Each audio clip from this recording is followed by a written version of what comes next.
78 years ago, in an underground hangar near Nagasaki, a maintenance engineer named Takeshi Yamamoto performed an unauthorized modification on a Mitsubishi A6M0 fighter. What appeared to be a minor adjustment, an altered angle on the propeller blades, transformed the aircraft into something that defied official specifications. The maximum speed, which should have been 331 miles per hour, reached 371. No one should have noticed. No one should have spoken. But in wartime, efficiency speaks louder than silence. The hangar's maintenance logs were burned in August 1945. Technical reports disappeared. Imperial Navy archives were classified and subsequently lost in obscure transactions between occupiers and occupied. But Takeshi Yamamoto kept one thing no fire could destroy: a handwritten letter dated March 15, 1944, addressed to his son. The letter remained sealed for 53 years. When Yamamoto Jr. opened the envelope in 1997, he found not just a technical confession, but the testimony of a man who had witnessed war from an angle no one had yet documented. The perspective of someone who understands that small engineering decisions can determine who lives and who dies in the air. "My son," the letter began, "what I did in the hangar was not disobedience. It was desperation disguised as innovation, the system that demanded impossibilities." The Imperial Japanese Naval Air Service operated under mounting pressure in 1944. Zero fighters, which had dominated Asian skies in 1941 and 1942, now faced increasingly faster American adversaries. P-51 Mustangs, Corsairs, Hellcats. Military engineers knew the problem wasn't just fuel or reduced armor. It was the project's own inertia. The Zero was conceived for maneuverability, not straight-line speed. Takeshi Yamamoto had worked at Mitsubishi for 14 years. He wasn't a designer. He was a mechanic, the kind of man who understands the language of iron through his hands, not through theoretical calculations. And in March 1944, he was responsible for maintaining 12 Zero fighters assigned to the 251st Air Defense Squadron Group. The pilots assigned to those Zeros included exhausted veterans, some with over 300 combat hours. They knew they were flying obsolete machines. Their fear was tangible. Yamamoto could see it in their eyes when they climbed down from cockpits, faces pale, hands trembling. One pilot in particular, Lieutenant Kenji Sato, approached Yamamoto one night in the hangar. Sato had lost 2 brothers in aerial combat. He was 22 years old and knew his probability of surviving until year's end was less than 30%. "If there were any way," Sato said, "to make this Zero faster, even just a little, would you try?" Yamamoto answered with silence. But silence was an answer. The forbidden innovation. In Mitsubishi's specification manuals, the Zero's 3-blade propeller was fixed at a 19-degree angle relative to the rotation axis. This angle had been calculated to optimize the balance between acceleration, maneuverability, and fuel efficiency. It was the formula that worked. Yamamoto knew this, but he also knew something else. In off-the-record tests, Nakajima engineers had experimented with 22-degree angles. Results were promising but unstable. Thermal stress on the blades increased. Metal fatigue risk was high. Official engineering rejected the modification. But Yamamoto wasn't an official engineer. He was a man who understood that Lieutenant Sato's death was predictable, quantifiable, almost certain unless something changed. Over 3 consecutive nights, Yamamoto manually altered the angle of incidence on 5 of the 12 Zeros. Not by 22 degrees. That would have been too obvious. By 20.5 degrees. A compromise between safety and speed, between regulation and compassion. Engine function tests were conducted. Everything worked normally. No one questioned. The Zeros were cleared for operation on March 18, 1944. 3 never returned. 1 was shot down over the China Sea. 2 disappeared in a storm, but 2 came back, piloted by Sato and another veteran, Sergeant Fujita. Both brought combat intelligence, both reported abnormal speeds, both survived. The mandatory silence pilot reports were examined. The reported speed, approximately 371 miles per hour, exceeded official specifications by 40. An investigation was opened. A technical audit was ordered. Yamamoto knew he had between 2 and 3 days. On the night of March 22nd, he gathered all modification records he had made. He documented each angular change in a personal notebook. Calculations, measurements, hours worked. Then he burned everything except the notes he would keep for the letter to his son. The official audit arrived 3 days later. Hangars were inspected. Propellers on the 5 modified Zeros were measured. Angles were slightly above standard, but within a margin that could be explained by natural wear or calibration error. No conclusive evidence was found. No formal charges were made. But Yamamoto knew he had been seen, not by the auditors, but by something larger, by the system, by the war machine that doesn't tolerate improvisation, even when improvisation saves lives. He was transferred to a components factory in Hiroshima 1 week later. Hiroshima was obliterated on August 6, 1945. Takeshi Yamamoto was working the morning shift when the bomb fell. He survived because he was in a basement inspecting metal molds. He emerged from the destruction with scars on his back and arms, burns that marked him for the rest of his life. But he kept one thing intact: the letter to his son. Written after Hiroshima, with trembling but legible hand, telling the truth about the propeller angle, Lieutenant Sato, the weight of a technical decision that could have cost everything. War taught us, Yamamoto wrote, that innovation and obedience are irreconcilable. A man can choose one or the other, but never both. I chose. I don't know if I chose right. Sato survived the war. Fujita did not. Both died later, Sato in 1998 from lung cancer, likely related to chemical exposure. Fujita in 1967 in a bicycle accident in Tokyo. Only the propeller angle remained perfect, frozen in time, a technical truth imprisoned in silence.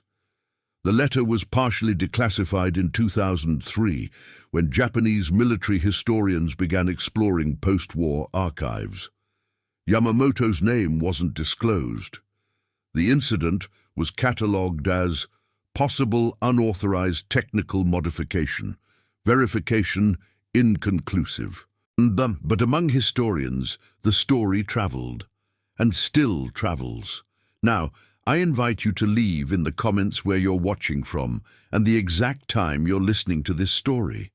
We're interested in knowing how far these documented accounts travel and at what moments of the day or night they reach you. Lieutenant Kenji Sato piloted his modified Zero for the first time on March 20, 1944. Flight tests were authorized, formally, as a routine post-maintenance check. No one knew the propeller had been altered. Sato had logged 319 combat hours. He had shot down 7 enemy aircraft. He had lost 8 squadron colleagues. And he had developed, like all veteran pilots, a kind of sixth sense, an almost telepathic understanding of when death was looking for him. That day, death was looking for him from 3 directions simultaneously. While testing the Zero in a standard flight pattern over the Kii Peninsula, Sato detected 3 American Hellcats, Grumman F-6F fighters, operating at an altitude of 8,000 meters. Normally, this would have been an encounter he'd avoid. 3 against 1 are numbers that teach humility. But the Zero responded differently that day. When Sato pushed the throttle forward, the aircraft didn't just accelerate, it shot forward. Speed climbed from 280 to 340 in 30 seconds, then to 360. The sensation in the cockpit changed. The engine, which normally sang in an almost high-pitched tone, now roared with a lower, deeper, more animalistic tonality. The Hellcats detected the Zero. They tried to descend to reach it, but Sato was now in a flight envelope none of them had experienced in actual aerial combat. The Zero was fast. The Zero was agile. The Zero was impossible. 35 seconds. That was the time Sato gained. The difference between expected speed, 331 MPH, and actual speed, 371 MPH. 35 seconds of advantage in combat that would last 5 minutes and 43 seconds.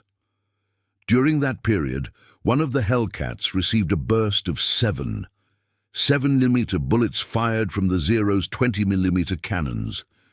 The American pilot, whose name was James Whitmore, from Iowa, managed to eject, but his aircraft fell into the China Sea. The other two Hellcats broke contact and climbed. Sato let them go. He landed at Kanoya with the engine still hot and adrenaline still pulsing. His mechanics immediately noticed something had changed. Engine temperature indicated abnormally high thermal stress.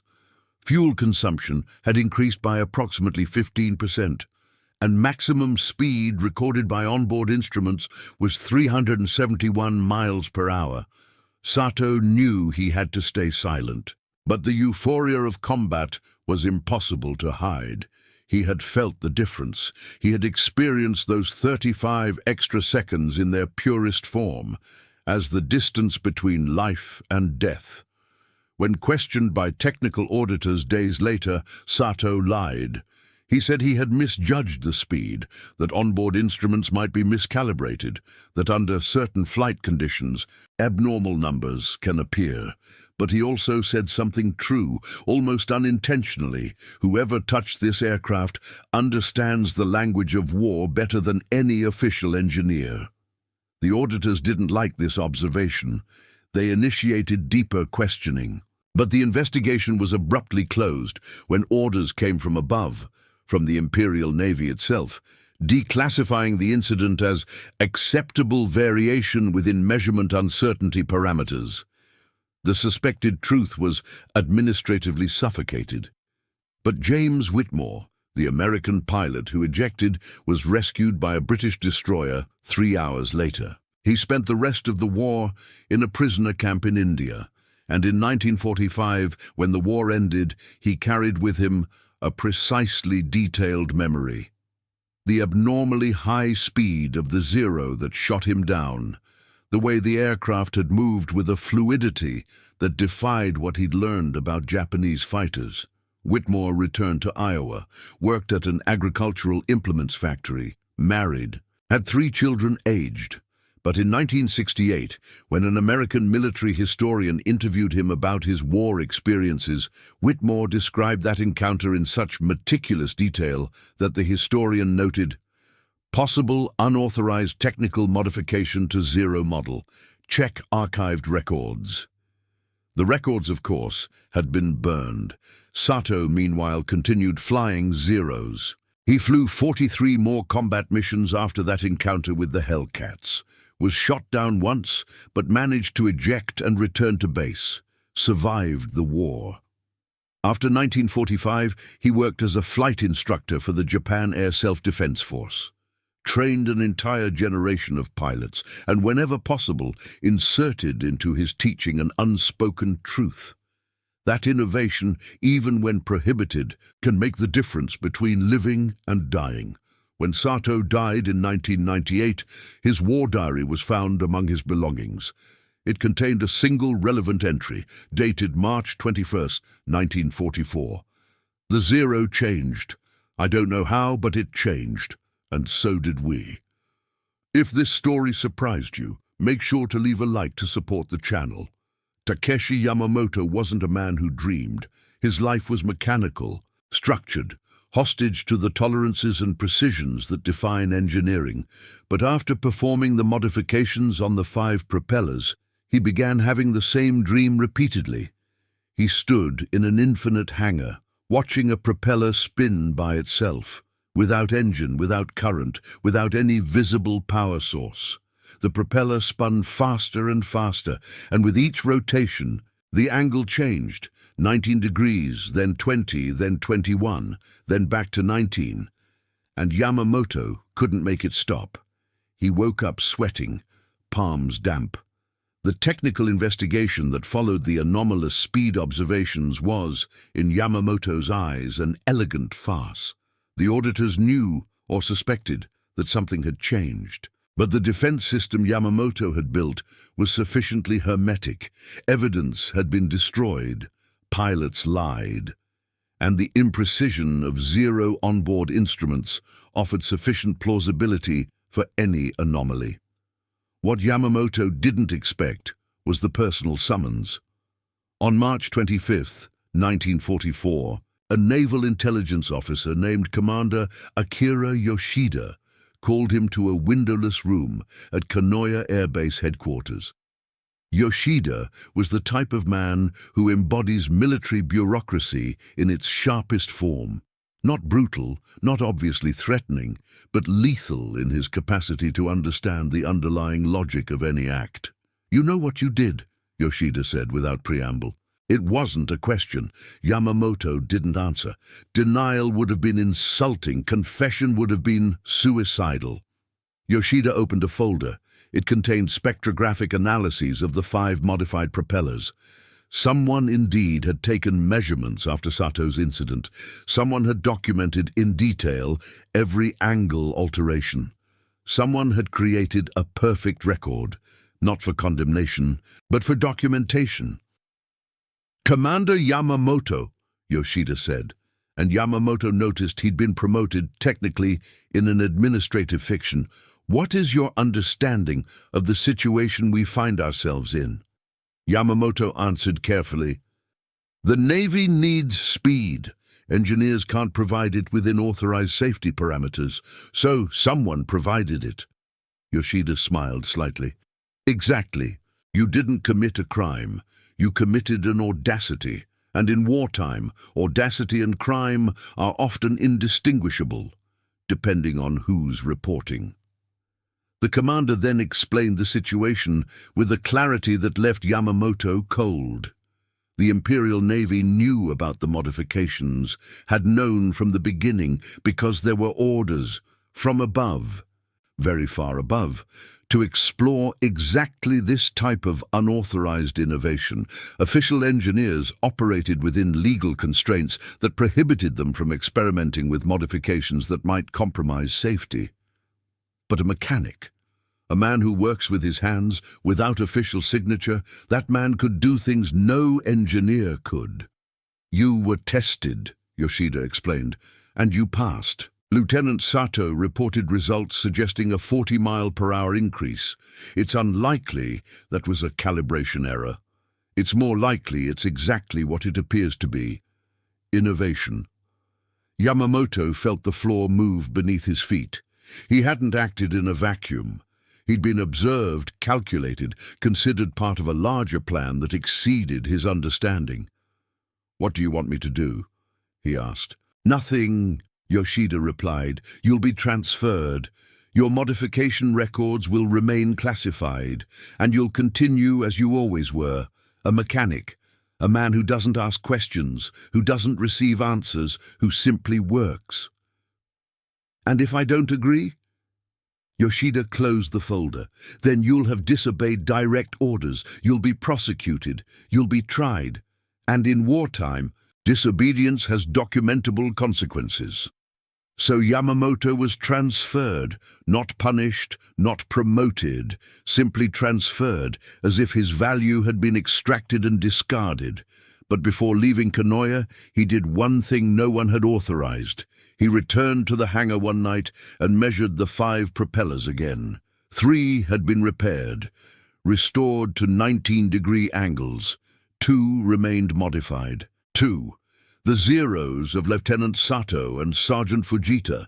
This meant the Navy had chosen to keep the modifications in operation. It meant Yamamoto hadn't broken the system. He'd merely acted as its instrument, its unconfessed accomplice. The guilt he carried from then on wasn't for innovation. It was for understanding, too late, that he'd participated in something far larger than an act of technical rebellion. He'd participated in the war machine in its most insidious form, not as a soldier obeying orders, but as a creator offering more efficient tools for death. When Yamamoto arrived in Hiroshima in April 1944, he began writing the letter to his son.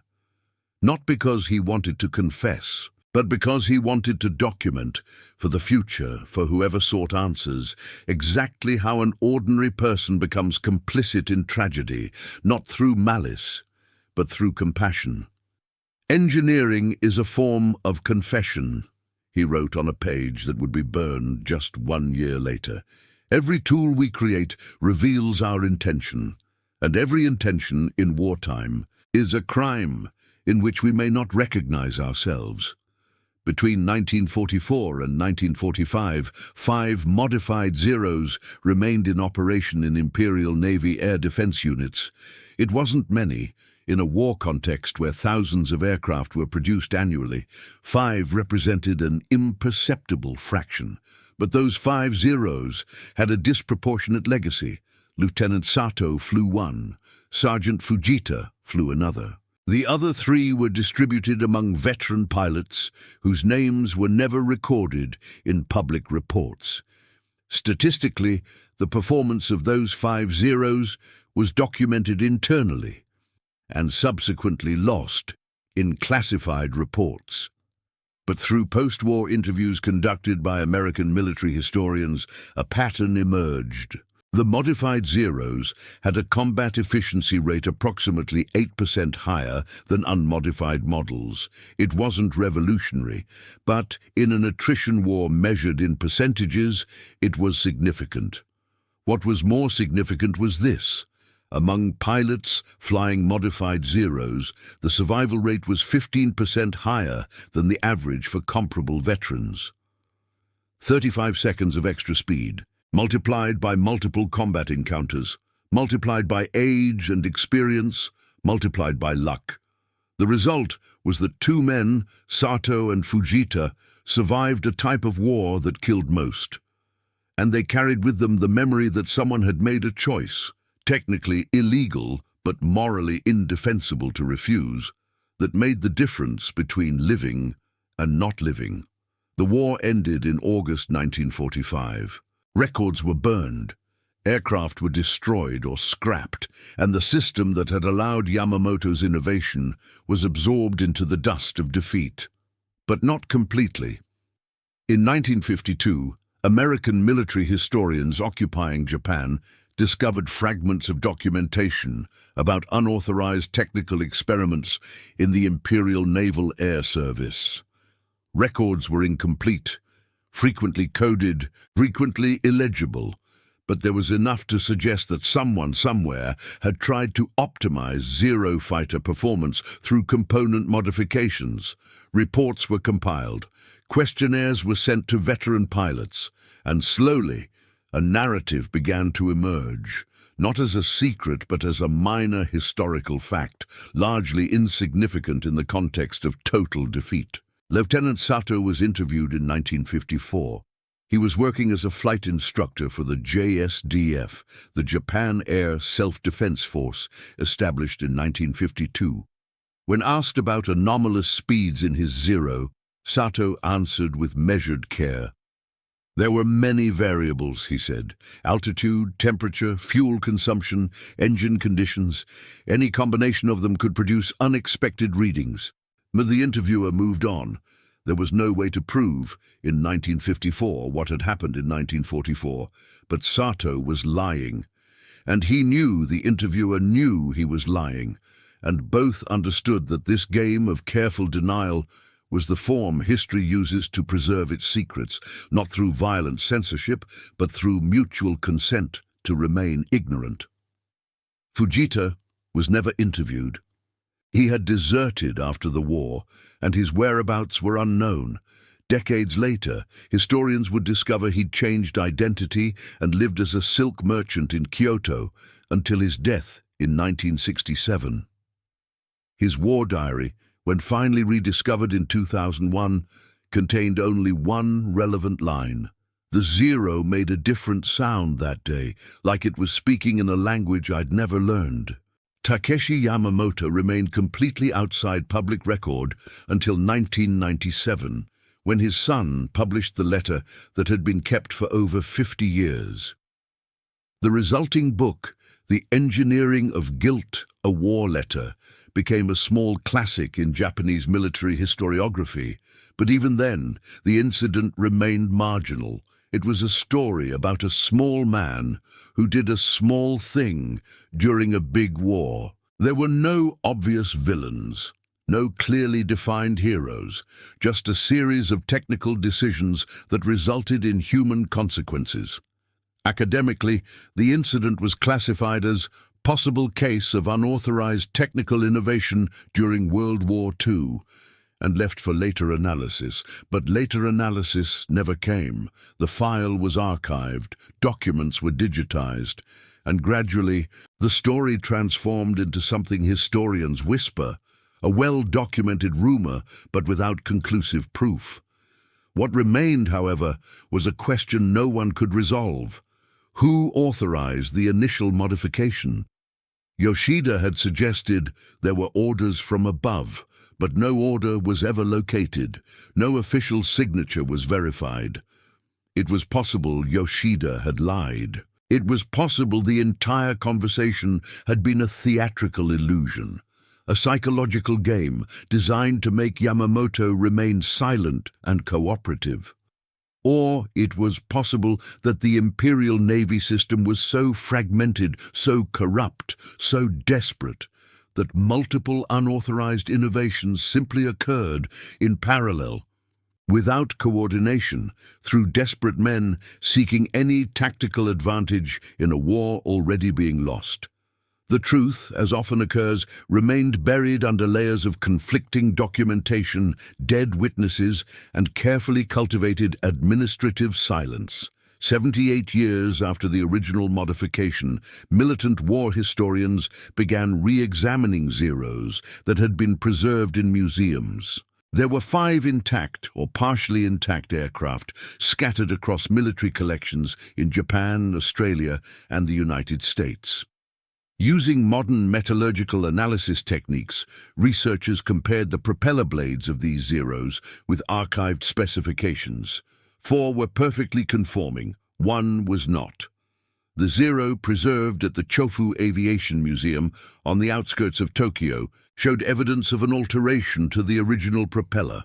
The blades were welded at an angle that exceeded Mitsubishi specifications by approximately 1.5 degrees. Not enough to be obvious, enough to be detectable under modern technical examination.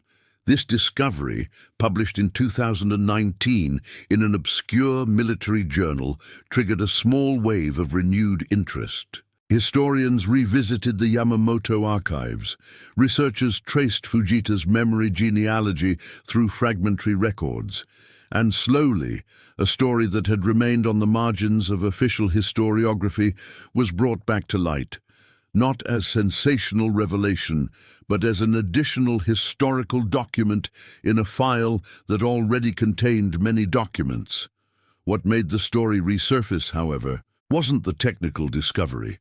It was Kenji Sato's death in 1998 at 75 years old.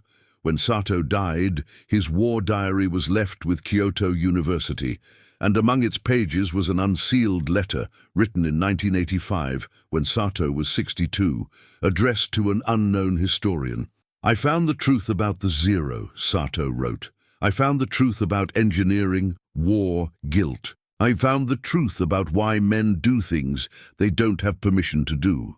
The letter continued, in careful steps, reconstructing the March 1944 encounter with the Hellcats, but it added details that had been omitted in all previous interviews. "When I felt the Zero move differently," Sato wrote, "I knew immediately what had happened. I knew someone had committed an act of disobedience, and I knew, in that exact moment, that that act, that small technical crime, had saved me. Had saved my life that shouldn't have been spared." Sato continued, For 75 years I asked myself whether it was my duty to report what had happened. And for 75 years I refused. Not because I wanted to protect Yamamoto. I never knew his name until reading his son's letter in 1998. I refused because understanding that my life was preserved by an act of unauthorized innovation forced me to confront a truth, that most of our lives are preserved not by heroism or duty, but by small rebellions that occur at the margins of the system. Sato's letter wasn't published until 2003, when historians decided it was historically relevant, and when it was published, it became a kind of testament, not for Sato, but for Yamamoto, whose name had remained obscure and impersonal for decades. The two letters, Yamamoto's in 1944 and Sato's in 1985, became twin documents in military history. Not because they revealed explosive secrets, but because they documented, in intimate detail, the process through which an ordinary man commits a small, technical, humanitarian act and lives the rest of his life under the weight of that understanding. Takeshi Yamamoto never knew he had saved Lieutenant Kenji Sato's life. He died in 1996, 71 years after his propeller modification.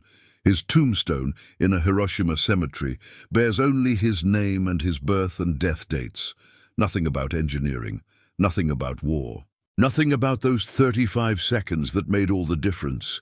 Kenji Sato, meanwhile, spent his career teaching generations of pilots that speed isn't the only measure of effectiveness. That understanding, judgment, and courage, the things that can't be forged in metal, determine the outcome. When he died in 1998, his students reported he frequently mentioned a specific lesson. Someone, somewhere did a small thing that changed everything. Remember that. Wars are won and lost at angles no one sees. The Zeros were never very fast. The aircraft's fundamental design was for maneuverability, not speed. Even with Yamamoto's modification, they remained inferior to American Mustangs and Corsairs in pure speed.